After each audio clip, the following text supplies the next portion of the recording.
The Damned Thing by Ambrose Bierce. Narrated by Sean Charles for Nightshade Audio. Part 1. One does not always eat what is on the table. By the light of a tallow candle which had been placed on one end of a rough table, a man was reading something written in a book. It was an old account book, greatly worn, and the writing was not apparently very legible, for the man sometimes held the page close to the flame of the candle to get a stronger light on it. The shadow of the book would then throw into obscurity a half of the room, darkening a number of faces and figures, for beside the reader 8 other men were present. 7 of them sat against the rough log walls, silent, motionless, and the room being small, not very far from the table. By extending an arm, any one of them could have touched the 8th man, who lay on the table, face upward, partly covered by a sheet, his arms at his sides. He was dead. The man with the book was not reading aloud, and no one spoke. All seemed to be waiting for something to occur. The dead man only was without expectation. From the blank darkness outside came in, through the aperture that served for a window, all the ever unfamiliar noises of the night in the wilderness. The long nameless note of a distant coyote, the stilly pulsing thrill of tireless insects in the trees, strange cries of night birds, so different from those of the birds of day, the drone of great blundering beetles, and all that mysterious chorus of small sounds that seem always to have been but half heard when they have suddenly ceased, as if conscious of an indiscretion. But nothing of all this was noted in that company. Its members were not overmuch addicted to the idle interest of matters of no practical importance. That was obvious in every line of their rugged faces, obvious even in the dim light of the single candle. They were evidently men of the vicinity, farmers and woodsmen. The person reading was a trifle different.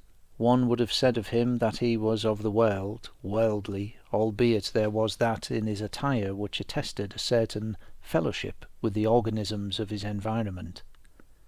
His coat would hardly have passed muster in San Francisco. His footgear was not of urban origin, and the hat that lay by him on the floor, for he was the only one uncovered, was such that if one had considered it an article of mere personal adornment, he would have missed its meaning. In countenance the man was rather prepossessing, with just a hint of sternness, though that he may have assumed or cultivated as appropriate to one in authority. For he was a coroner. It was by virtue of his office that he had possession of the book in which he was reading. It had been found among the dead man's effects, in his cabin, where the inquest was now taking place. When the coroner had finished reading, he put the book into his breast pocket. At that moment the door was pushed open, and a young man entered. He, clearly, was not of mountain birth and breeding. He was clad as those who dwell in cities. His clothing was dusty, however, as from travel. He had, in fact, been riding hard to attend the inquest. The coroner nodded. No one else greeted him. "We have waited for you," said the coroner. "It is necessary to have done with this business tonight." The young man smiled. "I am sorry to have kept you," he said. "I went away, not to evade your summons, but to post to my newspaper an account of what I suppose I am called back to relate." The coroner smiled. "The account that you posted to your newspaper," he said, "differs probably from that which you will give here under oath." "That," replied the other, rather hotly and with visible flush, "is as you please. I used manifold paper and have a copy of what I sent. It was not written as news, for it is incredible, but as fiction. It may go as part of my testimony under oath. But you say it is incredible. That is nothing to you, sir, if I also swear that it is true." The coroner was silent for a time, his eyes upon the floor. The men about the sides of the cabin talked in whispers, but seldom withdrew their gaze from the face of the corpse. Presently the coroner lifted his eyes and said, "We will resume the inquest." The men removed their hats. The witness was sworn. "What is your name?" the coroner asked. "William Harker." "Age?" 27. "You knew the deceased, Hugh Morgan?" "Yes." "You were with him when he died?" "Near him." "How did that happen? Your presence, I mean." "I was visiting him at this place to shoot and fish. A part of my purpose, however, was to study him and his odd solitary way of life. He seemed a good model for a character in fiction. I sometimes write stories." "I sometimes read them." "Thank you. Stories in general, not yours." Some of the jurors laughed. Again a sombre background humour shows highlights. Soldiers in the intervals of battle laugh easily, and a jest in the death chamber conquers by surprise. "Relate the circumstances of this man's death," said the coroner. "You may use any notes or memoranda that you please." The witness understood. Pulling a manuscript from his breast pocket, he held it near the candle, and turning the leaves until he found the passage that he wanted, he began to read. Part 2. What may happen in a field of wild oats. The sun had hardly risen when we left the house. We were looking for quail, each with a shotgun, but we had only one dog. Morgan said that our best ground was beyond a certain ridge that he pointed out, and we crossed it by a trail through the chaparral. On the other side was comparatively level ground, thickly covered with wild oats. As we emerged from the chaparral, Morgan was but a few yards in advance. Suddenly we heard, at a little distance to our right and partly in front, a noise as of some animal thrashing about in the bushes, which we could see were violently agitated. "We've started a deer," I said. "I wish we had brought a rifle." Morgan, who had stopped and was intently watching the agitated chaparral, said nothing, but had cocked both barrels of his gun and was holding it in readiness to aim. I thought him a trifle excited, which surprised me, for he had a reputation of exceptional coolness, even in moments of sudden and imminent peril. "Oh, come," I said, "you are not going to fill up a deer with quail shot, are you?" Still he did not reply, but catching a sight of his face as he turned it slightly toward me, I was struck by the intensity of his look. Then I understood that we had serious business in hand, and my first conjecture was that we had jumped a grizzly. I advanced to Morgan's side, cocking my piece as I moved. The bushes were now quiet, and the sounds had ceased, but Morgan was as attentive to the place as before. "What is it? What the devil is it?" I asked. "That damned thing," he replied, without turning his head. His voice was husky and unnatural. He trembled visibly.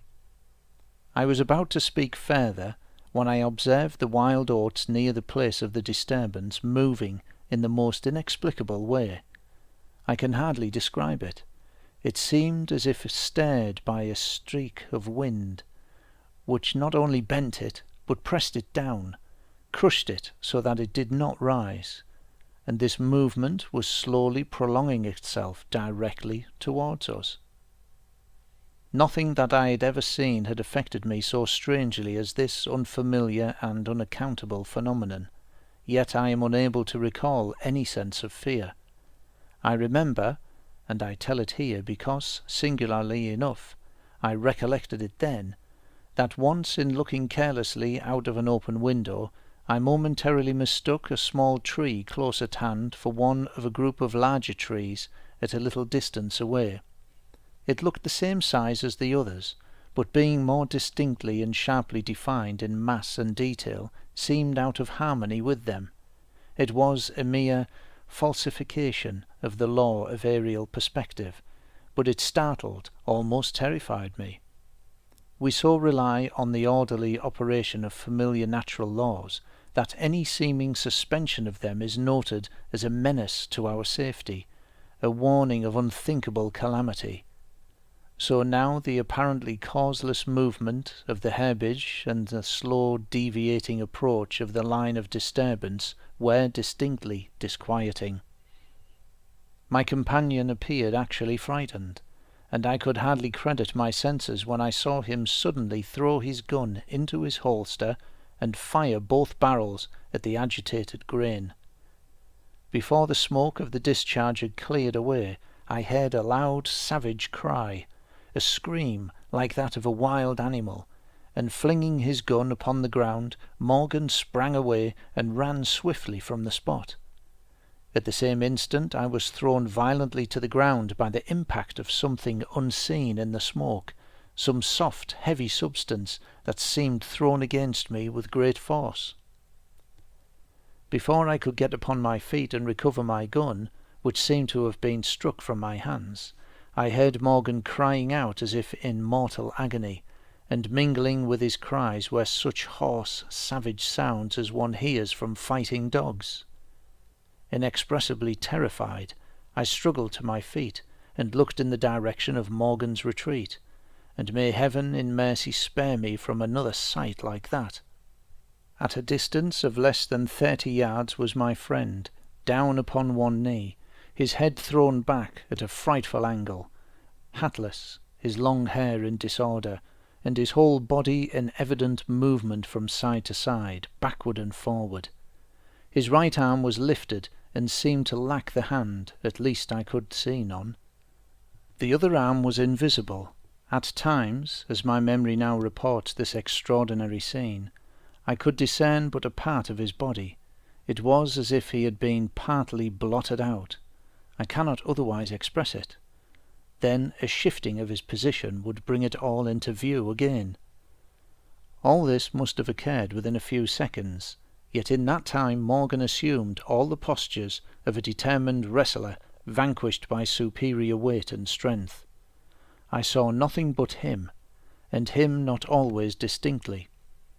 During the entire incident his shouts and curses were heard, as if through an enveloping uproar of such sounds of rage and fury as I had never heard from the throat of man or brute. For a moment only I stood irresolute. Then, throwing down my gun, I ran forward to my friend's assistance. I had a vague belief that he was suffering from a fit, or from some form of convulsion.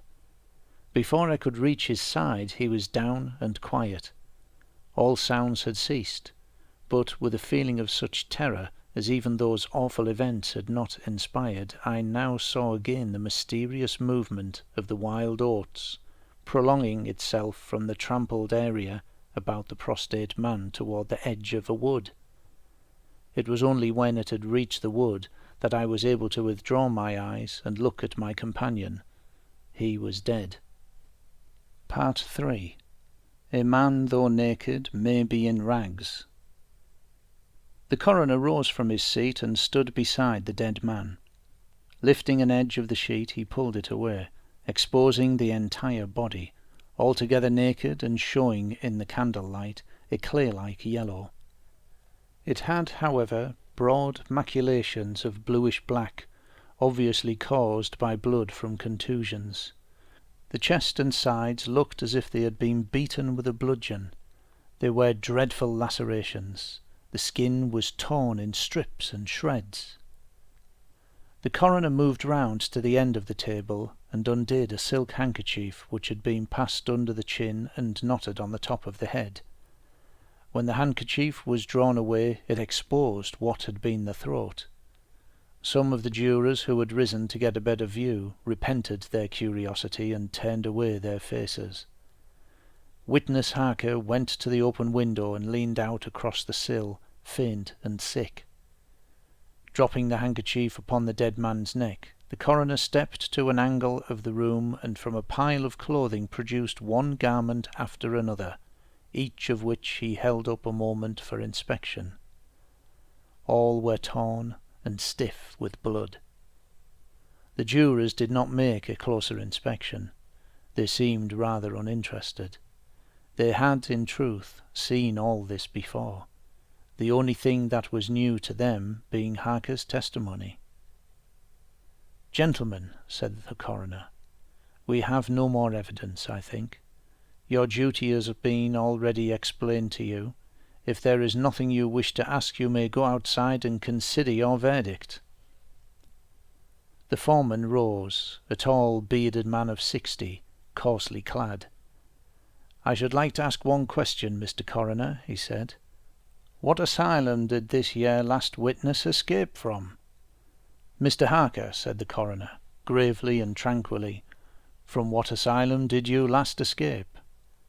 Harker flushed crimson again, but said nothing, and the 7 jurors rose and solemnly filed out of the cabin. "If you have done insulting me, sir," said Harker, as soon as he and the officer were left alone with the dead man, "I suppose I'm at liberty to go?" "Yes." Harker started to leave, but paused, with his hand on the door latch. The habit of his profession was strong in him, stronger than his sense of personal dignity.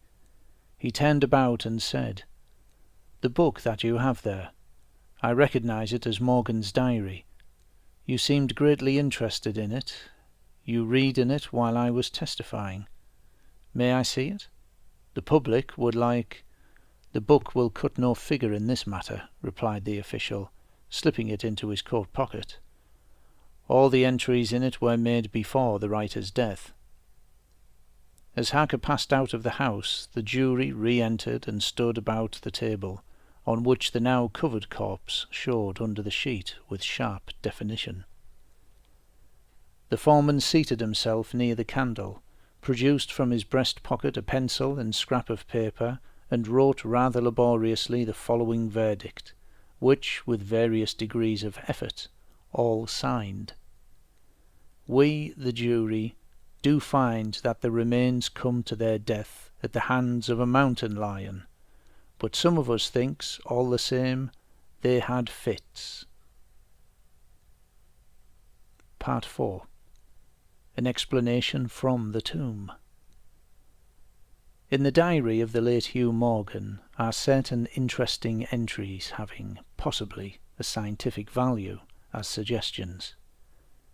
At the inquest upon his body the book was not put in evidence. Possibly the coroner thought it not worth while to confuse the jury. The date of the first of the entries mentioned cannot be ascertained. The upper part of the leaf is torn away. The part of the entry remaining follows. "Would run in a half circle, keeping his head turned always towards the centre, and again he would stand still, barking furiously. At last he ran away into the brush as fast as he could go. I thought at first that he had gone mad, but on returning to the house found no other alteration in his manner than what was obviously due to fear of punishment. Can a dog see with his nose? Do odours impress some cerebral centre with images of the thing that emitted them?"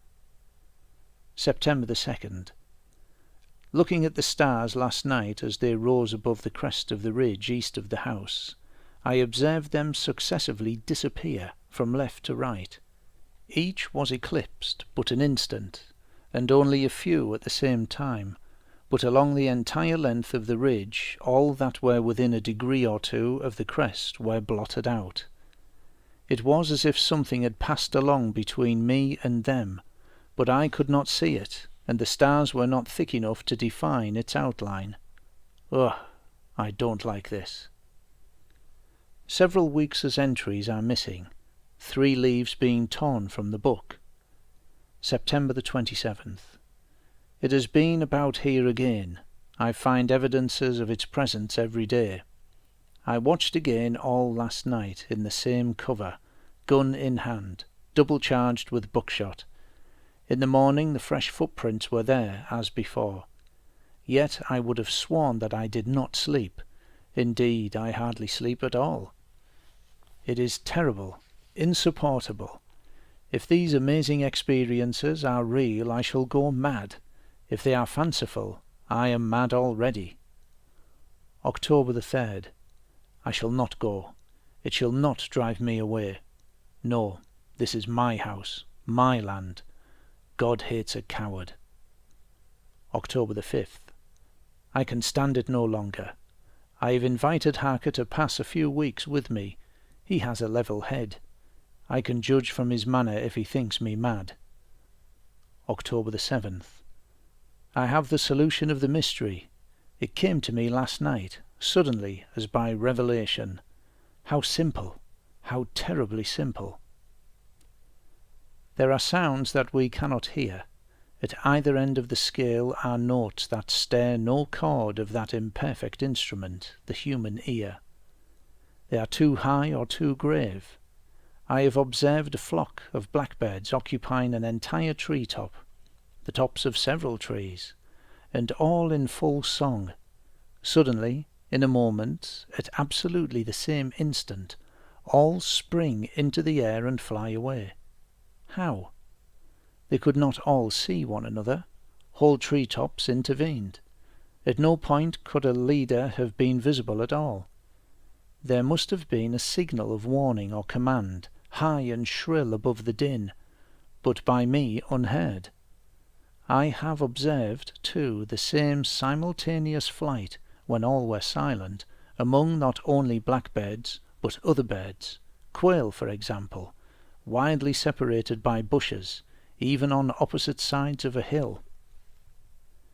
It is known to seamen that a school of whales basking or sporting on the surface of the ocean, miles apart, with a convexity of the earth between, will sometimes dive at the same instant, all gone out of sight in a moment. The signal has been sounded, too grave for the ear of the sailor at the masthead and his comrades on the deck, who nevertheless feel its vibrations in the ship, as the stones of a cathedral are stirred by the bass of the organ. As with sounds, so with colours. At the end of the solar spectrum, the chemist can detect the presence of what are known as actinic rays. They represent colours, integral colours in the composition of light, which we are unable to discern. The human eye is an imperfect instrument. Its range is but a few octaves of the real chromatic scale. I am not mad. There are colours that we cannot see. And, God help me, the damned thing is of such a colour.